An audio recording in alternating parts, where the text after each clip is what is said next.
With the final cards being revealed from the new Link Monster Vrains set, the overall tote is 20 archetypes receiving new Link monsters to call their own.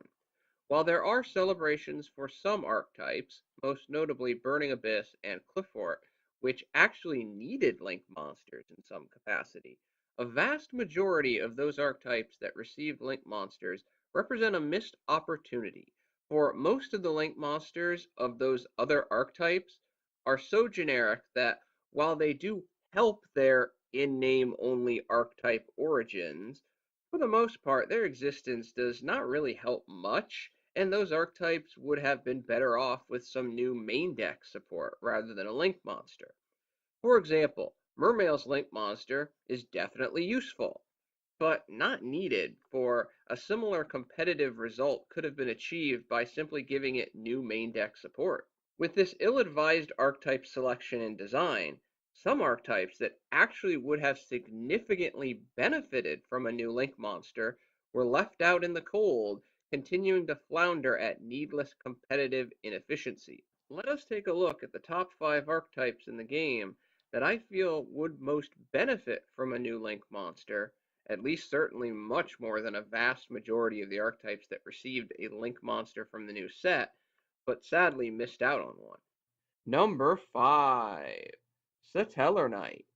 While Satellar Knights can certainly use generic Link monsters like Decode Talker, this utilization is rather inefficient, especially relative to how to maximize the archetype efficiency. Now, the overall competitiveness of Satellar Knights has only been diminished relative to the lack of retaining competitive advantage with other decks that can use Link monsters more effectively, but that is still a significant loss. The two biggest problems with Satellar Knights and the generic available Link monsters is, one, the utilization of Travers, in that its summons removes your own Link monster, thereby limiting the value of the summons of that Link monster. So instead, the extra deck monster zone must commonly be reserved for either Deltaros or Travers, instead of expanding extra deck summoning capacity with a Link monster. Two, most of the time, a Link monster will be summoned using the monster resources acquired via the utilization of Altair's effect, which cannot always occur during the opponent's turn via some revival mechanism. Thus, the Link monster will be restricted from attacking on its summoned turn, limiting its overall value. So, what would a quality Link monster example be for Stellar Knight? Satellar Knight Orion, Light Warrior, no level, 2400 attack, no defense. Summons condition, 2 Tellarknight monsters. Links, lower left, lower right. You can only control one Satellarknight Orion. This monster and all other monsters this monster's link markers point to are unaffected by monster effects that activate on your side of the field. If a Tellarknight is summoned to your field, draw one card, then discard one card from your hand. If this card is removed from the field, you can return 3 Tellarknight monsters from your graveyard to your deck, except for this monster, then add one trap card in your deck to your hand. This effect of Satellar Knight Orion can only be activated once per turn. This is the type of Link monster I think would work well with Satellar Knight. Immunity from your own monster effects, most notably Travers. Hastens movement through the deck via common play mechanisms, increasing speed and stun capacity of the deck, and the ability to search for more setup when it is removed from the field. Number 4, Abyss Actor. Abyss Actors, like all dark-centric decks, are still awaiting their generic dark Mrs. Radiant Link monster. Now, as a Pendulum deck, Abyss Actors certainly could make use of the new Metal Foes in name-only Link monster that is basically a generic Link for Pendulum decks, but Abyss Actors would benefit more from an archetype-specific Link monster due to the summons restrictions associated with Wild Hope's level change effect and extra on-field tribute effect, as well as a variety of functional mechanisms that Abyss Actors have. So, what would be an interesting Link monster for this cast of characters? Abyss Actor Master Director.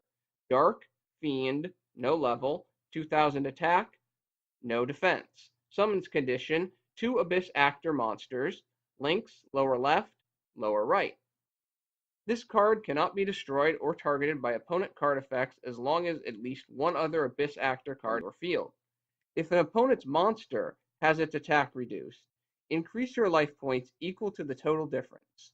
If your life points increase by 1,000 or more due to this card's effect, special summon one Abyss Actor from your hand to the field in face-up defense position. If an Abyss Actor monster is returned to your hand from your extra deck, draw one card. If a card is set on your field from your deck or graveyard by the effect of an Abyss Actor monster, target up to 2 cards on the field and negate their effects.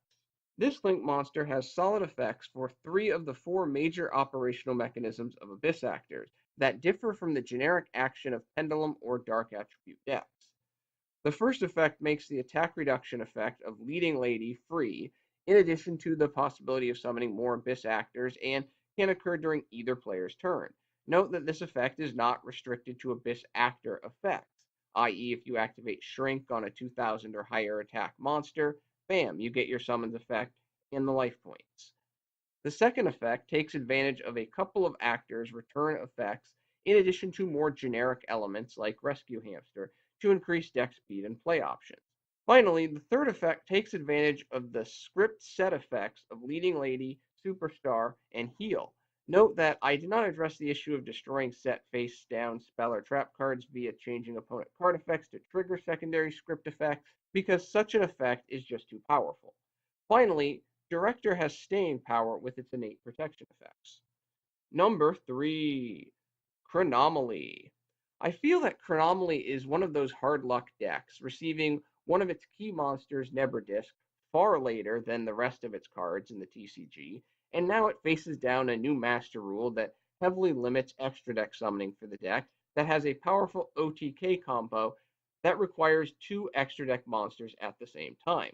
Rubbing more salt into the wound, the archetype has various monsters, including Nebrodisk, that have only Chronomaly summons and or effect activation conditions. Chronomaly may be the number 1 archetype that still needs a specific Link monster since Burning Abyss got theirs. Granted, though, it's only at number 3 on this list because I just think the 2 archetypes later on the list have more competitive potential. So, what would be an interesting effect for a Link monster for Chronomaly? Aztec Warrior, Light Machine, no level, 2300 attack, no defense. Summons condition, 2 Chronomaly monsters. Link 2, left, right. You can only special summon Chronomaly Aztec Warrior with its effect once per turn. You can banish this monster until your next end phase to add 1 Chronomaly spell or trap in your deck or graveyard to your hand. Once per turn, if a Chronomaly monster is summoned, special summon 1 Chronomaly monster from your banish zone in face-up defense position. If this card is in your graveyard, you can banish 2 spell or trap cards in your graveyard to special summon it. While Chronomaly do not have many problems swarming the field, one of the things about Chronomaly decks is the lack of the use of its spell and trap support. This support is not bad, it's just the archetype lacks a good means to take advantage of the common banish cost associated with most of the cards and the lack of general searchability. This Link monster idea attempts to fix that by searching Chronomaly spells and traps and provides summoning from the banish zone to help facilitate OTK combo playmaking. Finally, it can put itself back onto the field in effort to provide extra deck monster summoning flexibility with its right direction facing Link. Number 2, Raid Raptor. Anyone who has played Raid Raptors knows why they are on this list. Fuzzy. Without access to a Raid Raptor Link monster, the interaction with Fuzzy and extra deck spamming is basically non-existent because Fuzzy shuts down the ability to summon anything but Raid Raptors. And Fuzzy is an important portion of the playmaking strategy in Raid Raptor to not only thin the deck to find those rank up spells, but to put quality monsters on the field. In addition to Fuzzy, there are other Raid Raptor monsters that have hard summons or effect restrictions as well in Tribute Lanius, Avenge Vulture, and Napalm. So what type of Link monster should Raid Raptors get? Raid Raptor, Pummel Hammer Falcon. Dark, Wing Beast, no level, 2400 attack, no defense. Summons condition, 2 Raid Raptor monsters. Links, lower left, lower right. If this monster is link summoned, select 3 different rank up magic spell cards from your deck and or graveyard and reveal them to your opponent. Then add one of those cards to your hand and return the other 2 to your deck. If a Raid Raptor XZ monster in one of the monster zones that this monster's links point to activates its effect, you contribute that monster and draw 2 cards. This effect of Pummel Hammer Falcon can only be activated once per turn. Obviously, the initial idea of this monster is to get those important rank up magic spells from the deck to the hand, something that no other Raid Raptor can currently do, for Tribute can only grab quick play rank ups after destroying an opponent's monster by battle, and Necro can only grab from the grave. The idea behind the second effect is clear. Use spent extra deck monsters like Force after getting your search to speed deck thinning for those rank up spells or other valuable cards, in addition to triggering an XZ monster's effect like Arsenal Falcon. And finally, number 1, Karndean. Just read almost any Karndean card, and the reason why this archetype is number 1 on this list becomes clear. While Karndeans are still reasonably competitive without a Link monster, Master Rule 4 did heavily hijack one of their biggest power plays, especially going first and putting double shower on the field in a single turn, which is almost impossible now because of the Karndean only summoning restriction throughout most of the archetype. This problem only becomes more complex and frustrating when incorporating a card like Moonflower and its eventual release in the TCG. So, what type of Link monster would work for Karndeans without being ridiculously overpowered? Karndean Rain Prism Flower. Dark Warrior, no level, 2000 attack, no defense. Summons condition, 2 Karndean monsters. Links, lower left, lower right. Once per turn, you can draw 1 card.